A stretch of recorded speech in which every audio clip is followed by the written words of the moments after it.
Vivo caminando sin descanso, siguiendo la huella que dejó. Sin decirme adiós se fue aquel día, su mirada entristecida en el silencio se perdió. Sin decirme adiós se fue aquel día, su mirada entristecida en el silencio se perdió. Me dicen los montes que ha pasado, que iba sollozando por ahí, que ha dormido en la sombra de un tala. Y seguimos en Palabra de Campo escuchando a Tamara Castro, Samba para mi tristeza. No me quiero quedar con la palabra tristeza para comenzar la charla, más bien prefiero quedarme con expectativa y con la enorme cantidad de posibilidades que tiene, por ejemplo, la ganadería y en particular la exportación de carne. El sector en su conjunto. Se hizo una presentación en esta semana que pasó en el ámbito del Congreso de la Nación, donde el sector de la carne, la cadena de la carne en su conjunto, mostró la enorme cantidad de posibilidades que tiene el sector, lo que se puede crecer, todo lo que se puede hacer, para lo cual hace falta evidentemente un plan estratégico.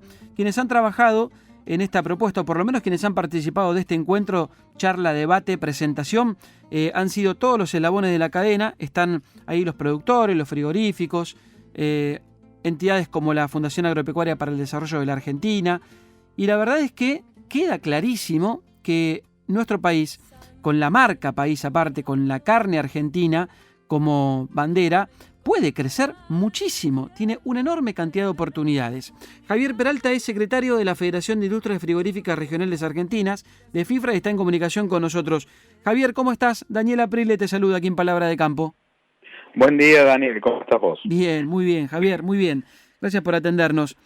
Estaba repasando esta situación que me pareció muy, pero muy interesante. Ustedes han formado parte, de hecho, de esta presentación. Contame cuál es el origen y por qué hablar de un plan estratégico para la carne. Mi pregunta es, ¿no lo tiene? ¿Lo necesita? Mira, en realidad es algo que tiene que hacerse en varias oportunidades. Se ha intentado, se han hecho distintos programas para tratar de trabajar a largo plazo, pero nunca se han llegado a concretar. Y lo nuestro es una actividad dinámica. Y sobre todo que los plazos que manejamos no son como el de muchas de las otras actividades o producciones, y hay que hacer algo a largo plazo. Nosotros tenemos un circuito de producción desde que nace el ternero hasta que lo vendemos en el mostrador de la carnicería, que puede oscilar los 2 años y medio. Uh-huh. Entonces, para tener eso, tenemos que empezar a planificar con muchos años de anticipación, y que haya, por sobre todas las cosas, una continuidad en las políticas que vayan aplicando los distintos gobiernos que vengan. Una prueba de que no tenemos esa política en nuestro país la vemos reflejada en la cantidad de stock que tenemos. Tenemos menos stock que el que teníamos a mediados de la década del 70. Menos stock. En el mediados de la década del 70 estamos orillando los 60 millones de cabezas. Hoy estamos sensiblemente por encima de 50 millones. En esa misma época Brasil tenía un rodeo similar al nuestro, está un poquito inferior, y hoy está en promedio en los 200 millones. Y ni hablar si uno hace la comparación de cabezas de ganado versus habitantes, porque la Argentina... Bueno, esa es la otra comparación que te iba a hacer, cuando gente que, no por maldad, pero sí por desconocimiento, te dice cada vez se consume menos carne, y bueno, con el dato que te acabo de pasar, a mediados de la década del 70 éramos 25, 26 millones los habitantes de Argentina, y hoy somos 46, y tenemos el mismo stock. Entonces, así no se exportara un solo gramo de carne, consumiéramos todo aquí, el número no da. Dividiendo la cantidad de animales que hay por la cantidad de habitantes, y te da que tenemos que estar consumiendo obligadamente prácticamente la mitad que en esa época. Claro, tal cual. Por eso es muy importante hablar siempre de que las cosas pueden mejorar cuando uno amplía la oferta. Y sí, pero para eso tiene que haber políticas que se continúen en el tiempo, no que cada funcionario o cada gobierno que viene pone sus propias reglas porque piensa que es lo mejor por el país. Tal vez algunas de esas propuestas sí hayan sido o sean o vayan a ser las mejores, pero eso hay que planificarlo, y qué mejor que planificarlo con el sector productivo, que son los que conocemos realmente lo que necesitamos hacer. Más allá del trabajo que se presentó, que es en conjunto para toda la cadena, que presentamos con la Mesa de las Carnes, en la Comisión de Agricultura del Congreso de la Nación, desde FIFRA, por ejemplo, hemos hecho un programa de políticas públicas que debe desarrollar el Estado, y en el que hemos manifestado qué es lo que hay que hacer, cómo hay que hacerlo, porque es muy fácil enumerar los que hay que hacer, pero no nos quedamos trabados en eso, sino que aparte hemos dicho cómo hay que hacerlo y qué beneficio va a traer a futuro. Pero como te decía cuando empezamos a hablar, en nuestra actividad nada es que tomamos la decisión hoy y vamos a tener el resultado mañana. El resultado se ve a largo plazo. Medio gobierno te pasa, por lo menos. Sí, mínimamente. Uno de los integrantes de la mesa, en una de las partes en las que hizo uso de la palabra, comentó que empezamos el ciclo con un presidente y prácticamente lo está terminando cuando termina el mandato el presidente. Sí, totalmente. Tenemos candidatos, vos sacás una cuenta, tenemos candidatos, que no quiere decir que esté bien o mal o que se vaya a votar o no, todo, independientemente de eso. Tenemos un comercio de exportación de carne que el 78% prácticamente tiene como destino China. Y un candidato con grandes probabilidades de triunfo te dice que va a cerrar cualquier tipo de comercio con China. Evidentemente el candidato no conoce nuestra actividad. Sí, totalmente.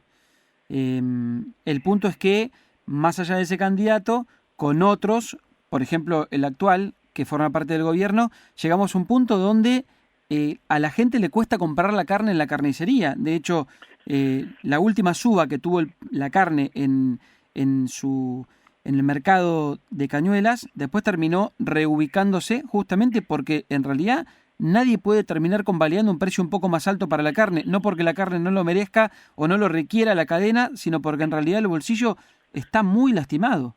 Sí, independientemente del poder adquisitivo del ciudadano, es el ciudadano el que convalida o no el precio de la carne. Y lo que sí ha demostrado, generalmente hablamos con vos desde hace ya mucho tiempo y periódicamente, que era noticia la carne porque no aumentaba. Se marcaba del camino que iba llevando la inflación. Y es porque tiene su propio ciclo, su propio proceso. ¿Qué pasa? Tuvo un reacomodamiento, porque cuando la inflación estaba en el 110%, el aumento de carne había sido del 70% y el de la hacienda del 60% en el interanual. Entonces era noticia que no había aumentado. Se recuperó, pero la gente tiene un ingreso tan magro que le cuesta ir al mostrador.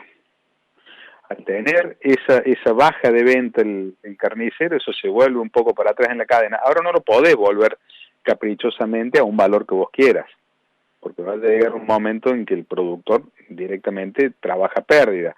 ¿Y qué es lo que pasa? Como está pasando ahora, no en gran medida, pero sí como está pasando ahora. El productor no repone, se están liquidando animales y no se está reponiendo, producto de la sequía, producto de la crisis económica, producto de algunas medidas, a mi entender, desacertadas respecto al dólar maíz, por ejemplo. Eso contribuyó a que suba el precio de la carne. Pero no hay una salida, no hay un horizonte a futuro que diga que la carne va a seguir en este precio o que va a bajar.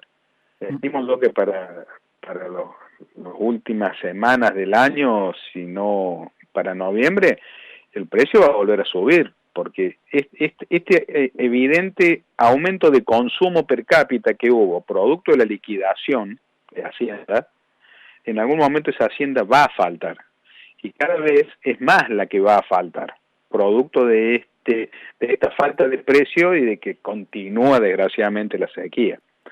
Entonces, en algún momento va a estar muy, muy difícil para el ciudadano poder acceder a la compra de la carne. ¿Crees que con un próximo gobierno, nadie sabe quién va a ganar? Acá no tenemos la bola de cristal, lamentablemente, pero ¿confías en que se podrá dialogar con quienes asuman el Ejecutivo en una próxima instancia para entender este programa que ustedes presentaron?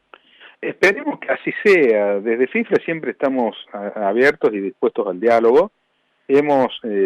Casualmente nos falta presentar el trabajo con el equipo económico del candidato que tiene probabilidades de triunfar y que manifiesta que cerraría el comercio con China, por ejemplo. Habrá que buscar mercados alternativos, pero no son medidas que puedan tomarse de un día para el otro tampoco. Nada, te vuelvo a repetir esto, nada en nuestra actividad se puede determinar de un día para el otro. Claro, siempre hay que hacerlo en el tiempo. Es imposible, porque si no los resultados son desastrosos. Gracias, Javier, por la charla. Un placer escucharte. No, por favor. Un abrazo, Daniel, y que andes muy bien. Igual, un abrazo grande. Javier Peralta, secretario de FIFRA, la Federación de Industrias Frigoríficas Regionales de la Argentina. Quédate. Ya vuelve Daniel Aprile en Radio 10.